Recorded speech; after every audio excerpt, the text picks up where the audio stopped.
Sex problem के लिए homeopathic medicine Calcarea carb का इस्तेमाल कैसे करना चाहिए, आज हम लोग इस वीडियो में ये बात जानने वाले हैं। दोस्तों, आप लोगों में से कई लोगों ने मुझे ये पूछा है कि डॉक्टर साहब, आपने कई पेशेंट का यौन समस्या कैलकेरिया कार्ब से ठीक कर दिया है, पेरोनिस की समस्या, लिंग का टेढ़ापन की समस्या कैलकेरिया कार्ब से ठीक किया है, शॉर्ट फेलुलम की समस्या कैलकेरिया कार्ब से ठीक किया है। तो पुरुषों की समस्याओं में इतने सारे लोगों में आप इस मेडिसिन का इस्तेमाल किए हैं, तो हम लोग ये जानना चाहते हैं कि आप इस मेडिसिन का भीतर कौन कौन सी सिम्टम्स देखते हैं, कौन कौन सी वो बातें देखते हैं किसी को रिकमेंड करने से पहले।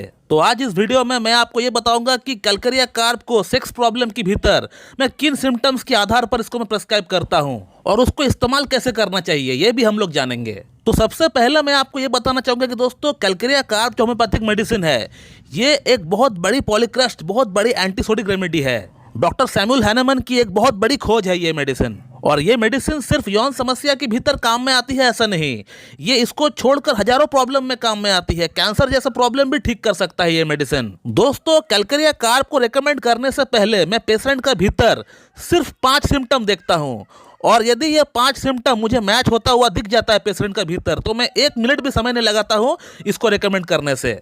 चाहे आपको प्रॉब्लम कुछ भी हो सकता है, उससे कोई मतलब नहीं है। अगर ये 5 सिम्टम मैच होता हुआ दिख जाता है तो आप कोई भी प्रॉब्लम लेकर आप मेरे पास आएंगे तो मैं आपको यही मेडिसिन दूंगा। क्रॉनिक केसेस के भीतर और पुरुषों की यौन समस्या को ठीक करना इस मेडिसिन के लिए कोई बड़ी बात है ही नहीं। मैंने गंभीर से गंभीर यौन समस्या के भीतर इस मेडिसिन को प्रेस्क्राइब किया है, जहां मुझे लगा कि ये मेडिसिन काम करेगी, जहां मैंने इसको प्रेस्क्राइब किया है, बहुत जल्दी, बहुत बढ़िया, बहुत फास्ट काम किया है ये मेडिसिन। और जिन लोगों को मैंने सेक्सुअल प्रॉब्लम के दौरान कैलकेरिया कार्ब प्रेस्क्राइब किया है, तो कैलकेरिया कार्ब खाने के बाद आपको कितना रिलीफ मिला हुआ है, कितना आपको आराम मिला हुआ है सेक्सुअल प्रॉब्लम में, कृपया करके इस वीडियो कमेंट बॉक्स में थोड़ा कमेंट करके आप बताइए, ताकि जो न्यू व्यूअर्स है उसे ये कमेंट पढ़कर समझ में आ जाए कि होम्योपैथी काम करता है या नहीं। दोस्तों, कैलकेरिया कार्ब का जो फर्स्ट सिम्टम मैं देखता हूं पेशेंट का भीतर, वो है पेशेंट का अपीयरेंस, पेशेंट का कंप्लेक्शन कैसा है। इसका जो पेशेंट होता है वो फैट, फेयर एंड फ्लेबी होता है, यानी मोटे होते हैं, गोरे होते हैं और थुलथुले होते हैं, और उनका पेट का जो फैट है वो काफ़ी थुलथुला होता है। तो कैलकेरिया कार्ब का जो फर्स्ट सिम्टम पेशेंट का भीतर मैं देखता हूँ वो ये है कि पेशेंट का अपीयरेंस कैसा है, पेशेंट गोरे, मोटे और थुलथुले है कि नहीं। तो अगर मेरे पास कोई पेशेंट आता है जो कि फैट, फेयर एंड फ्लेबी है, तो मेरा दिमाग कैलकेरिया कार्ब का तरफ पहले जाता है। लेकिन आगे की जो सिम्टम्स है, 3-4 सिम्टम्स और है, वो डिसाइड करेगी कि असल में ये कैलकेरिया कार्ब है भी या नहीं। क्योंकि सिर्फ पेशेंट को देखकर हम लोग मेडिसिन नहीं दे सकते हैं, इसके आगे की जो पॉइंट्स है वो भी मैच होना चाहिए। इसका जो सेकंड सिम्टम है वो ये है कि ये जो पेशेंट है ये बहुत चिली पेशेंट होता है। चिली पेशेंट का मतलब इसको ठंड से परेशानी बहुत ज्यादा होता है। जो भी प्रॉब्लम्स इनका एग्रेवेट होता है वो ठंड के महीनों में इनका प्रॉब्लम बढ़ता है। अब वो प्रॉब्लम कुछ भी हो सकता है, उसको पेट में ही प्रॉब्लम हो सकता है, उसका गैस बहुत ज्यादा फॉर्म हो रहा है, हो सकता है विंटर में, हो सकता है उसको गले में जो है प्रॉब्लम हो जाता है, गले में दर्द होता है, या उसको कोई और प्रॉब्लम हो जाता है, बीपी उसको ठंड में बढ़ जाता है, या उसका हेयरफॉल होता है ठंड में। तो कहने का मतलब ठंड से एग्रावेशन होता है। ये सेकंड पॉइंट हो गया। थर्ड जो पॉइंट मैं पेशेंट का अंदर देखता हूं वो ये है कि पेशेंट का फिजिकल एक्टिविटी कैसा है, पेशेंट भाग दौड़ कर पाता है या नहीं।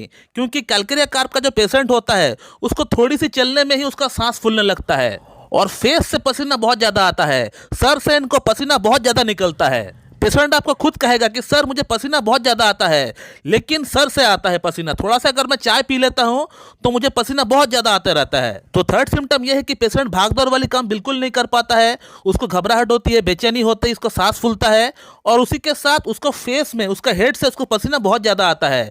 चाहे थोड़ा सा अगर चाय भी पी लेता है, और वो विंटर में भी आता है, ऐसा नहीं कि वो पसीना सिर्फ समर में आता है, इवन विंटर में भी पसीना आता है हेड से। कैलकेरिया कार्ब का जो फोर्थ सिम्टम होता है वो ये है कि इसका पेशेंट को मल त्याग करने की इच्छा ही नहीं होता है। 2-3 दिन हो जाता है लेकिन इसको मल त्याग करने की जो एक अंदर से इच्छा होता है, जो फीलिंग्स होता है, वो फीलिंग्स आता ही नहीं है। तो हो सकता है आपको क्लिनिकल प्रैक्टिस के दौरान ऐसा पेशेंट बहुत कम मिले जिनको मल त्याग करने की इच्छा 2 से 3 दिन में एक बार होता हो। लेकिन अगर ऐसा भी पेशेंट मिलता है जिस पेशेंट को अक्सर कॉन्स्टिपेशन की प्रॉब्लम लगा रहता है, तो वहां पे भी आप कैलकेरिया कार्ब को रेकमेंड कर सकते हैं। मगर कैलकेरिया कार्ब का पेशेंट का स्टूल हार्ड नहीं होता है, ब्रायनिया की तरह हार्ड नहीं होता है, इसका स्टूल नरम ही होता है या सेमी सॉलिड ही होता है, मगर इसको अंदर से जस्ट इच्छा नहीं होता है मल त्याग करने की। वो अंदर से जो प्रेशर जनरेट होता है वो प्रेशर इनको जनरेट नहीं हो पाता है। कैलकेरिया कार्ब का जो 5वां सिम्टम मैं पेशेंट के अंदर देखता हूँ वो ये है कि कैलकेरिया कार्ब का जो पेशेंट होता है ये बहुत बातूनी होता है, मतलब बहुत ज्यादा बोलने वाला होता है इसका पेशेंट को अगर जस्ट पूछा जाए कि आप क्या काम करते हैं तो वो पेशेंट सब कुछ बताएगा स्टार्टिंग से लेके एंड तक कि कैसे उसको काम मिला, कैसे वो पढ़ाई किया, इससे पहले वो कौन सा काम किया करते थे, A to Z वो सब कुछ बताएगा आपको। केस टेकिंग के दौरान इसका पेशेंट से जब भी मैं सवाल करता हूँ तो इसका जो आंसर आता है वो हमेशा बढ़ा चढ़ा कर लंबा चौड़ा आंसर आता है, इन शॉर्ट में आंसर नहीं आता है। तो ये है कैलकेरिया कार्प का वो 5 रेयर सिम्टम। इसके अलावा और एक मैं पिकुलियर सिम्टम आपको बोल देता हूँ, पिकुलियर कोई रेयर सिम्टम मैं आपको बोल देता हूँ कैलकेरिया कार्प का। वो ये है कि इसका पेशेंट जब भी शराब पीता है, अल्कोहल पीता है, तब उसको काम करने में अच्छा लगता है, काम करने में उसको मजा आता है, उसका दिमाग खुल जाता है। ये कैलकेरिया कार्प का बहुत ही वेल की नोट सिम्टम है। मुझे आज तक बहुत पेशेंट ने ये कहा कि सर जब भी मैं शराब पीता हूँ, अल्कोहल पीता हूँ, तो मेरा अंदर काम करने का इच्छा जग जाता है। वैसे तो मेरा अंदर सुस्ती हमेशा बना हुआ रहता है, काम करने का मन नहीं करता है, काम को टालते रहता हूँ, लेकिन जब भी मैं थोड़ा सा अल्कोहल पीता हूँ तो मैं पूरी तरह वर्कोहॉलिक बन जाता हूँ, अपना काम के प्रति पूरी तरह समर्पित हो जाता हूँ। इसके अलावा कैलकेरिया कार्प की 1-2 सिम्टम और है जो मैं आपको ऐड करना चाहूँगा इस वीडियो में। वो ये है कि कैलकेरिया कार्प का जो पेशेंट होता है इसे अंडे खाने की बहुत ज़्यादा शौक होता है, एग इनको बहुत पसंद होता है। दूसरा, कैलकेरिया कार्प का पेशेंट को मिल्क पचता नहीं है, दूध पचता नहीं है। थर्ड, कैलकेरिया कार्प का जो पेशेंट होता है नॉर्मली उसका भूख प्यास ठीक रहता है, लेकिन जब इनका कोई शारीरिक समस्या इनको डेवलप हो जाता है, कोई प्रॉब्लम्स इनका अंदर आ जाता है, तो उस समय उसका भूख बढ़ जाता है। तो ये कुछ एक्स्ट्रा सिम्टम्स ऐड कर दिए हम कैलकेरिया कार्प के लिए, इसे भी मैं देखता हूँ। तो ये जो 5 से 6 सिम्टम हमने आपको कैलकेरिया कार्प के गिनाए, यदि आपका भीतर ये मैच हो रहा है और आपको यौन समस्या है, आपको सेक्सुअल प्रॉब्लम है, तो कैसा भी यौन समस्या क्यों ना हो, किसी भी तरह का, कितना भी पुराना, कितना क्रॉनिक से क्रॉनिक यौन समस्या क्यों ना हो, ये जड़ से समाप्त कर देगी। सिर्फ यौन समस्या नहीं, पेशेंट को अगर कैंसर भी है, पेशेंट को अगर ट्यूबरकुलोसिस है, पेशेंट को अगर ट्यूमर है, या फिर पेशेंट को अगर रेस्पिरेटरी रिलेटेड कोई प्रॉब्लम है, या फिर पेशेंट का स्किन में कोई प्रॉब्लम है, उसको विटिलिगो की प्रॉब्लम है, तो हर तरह की हर समस्या इससे ठीक हो जाएगी। सिर्फ ये 5 से 6 सिम्टम आपका भीतर मैच होना चाहिए। अब इस मेडिसिन की अगर डोजेस की बात करें तो मैं पर्सनली अपना पेशेंट को LM पोटेंसी में प्रेस्क्राइब करता हूँ। 50 मिलीसीमल जो स्केल होती है उसमें प्रेस्क्राइब करता हूँ। जो मेरे पेशेंट है उनको पता भी होगा, लेकिन 50 मिलीसीमल स्केल जो है हमेशा हर जगह पे अवेलेबल नहीं होता है, और अगर अवेलेबल हो भी जाता है तो इसको आप बना नहीं पाएंगे।